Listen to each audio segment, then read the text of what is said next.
ओम नमः सिद्धेभ्यः.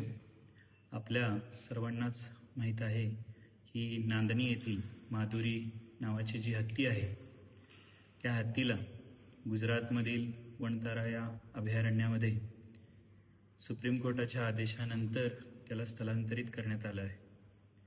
पण बघा की हा भारत देशाची एक संस्कृती परंपरा ही राहिलेली आहे. ह्या भारत देशाचा विकासच धर्माच्या माध्यमातून होतो. ह्या भारत देशामध्ये अनेक धर्म आहेत, अनेक पंथ आहेत आणि प्रत्येक धर्म आणि पंथ त्यांच्या रूढी परंपरा पाळतोय आणि त्या माध्यमातूनच देशाचा विकाससुद्धा करतो.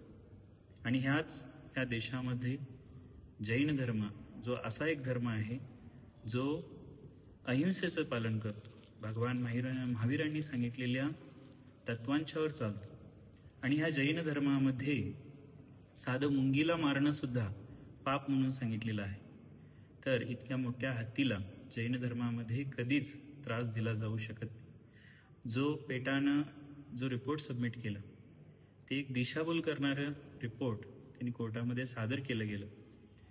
पण त्या हत्तीवरचं प्रेम एवढ्यावरूनच लक्षात येतं की जो जैन समाज ज्या हत्तीला स्थलांतरित करत असताना जो जमाव जमला होता त्याच्यावरून आणि जो आत्ता संघर्ष इतका मोठा कोल्हापूर, सांगली, बेळगाव या जिल्ह्यामधून आणि तसंच पूर्ण महाराष्ट्रातून देशभरातून जो संताप, आक्रोश जे सगळीकडे दिसतंय त्यावरून एवढं दिसतंय की हत्तीबद्दल किती प्रेम, माया ह्या मठाकडून दिलं जात होतं, आपल्या सर्व श्रावकांच्याकडनं समाजाकडून दिलं जात होतं. आणि ती हत्ती इतक्या जमावामध्ये फिरत असताना सुद्धा कुठल्याही एका व्यक्तीला सुद्धा थोडंसुद्धा कुठंही धक्का सुद्धा लागलेला नाही. जर तुम्ही हत्ती स्थलांतरित करीत असताना जर व्हिडिओ पाहिला तर हत्तीच्या शेजारी अवतीभोवती हजारो लोक होते, पण त्या हजारो लोकांना सुद्धा कुठेही थोडासुद्धा धक्का त्या मॉबमध्ये कुठेही लागला नाही.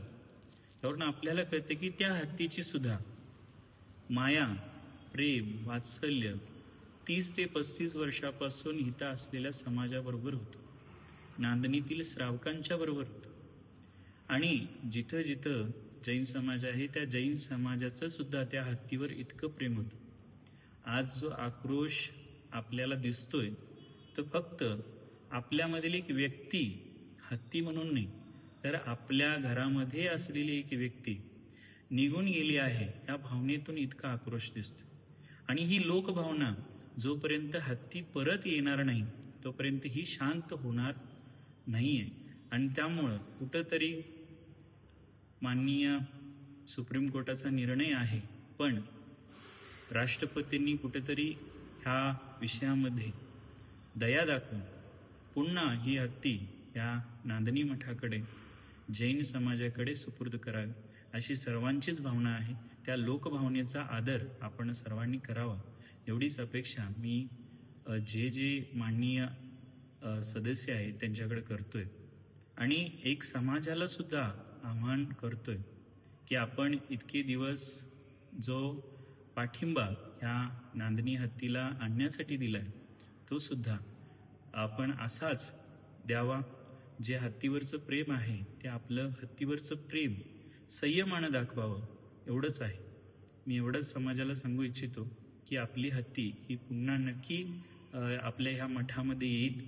आपल्या ज्या रूढी परंपरा आहे त्याचा मान हे सर्वजण राखतील. जे राष्ट्रपती आहेत, राष्ट्रपती महोदय आहेत किंवा जे न्यायालय आहे ते आमच्या गोष्टींचा, लोकभावनेचा विचार करतील ही आशा मी करतो.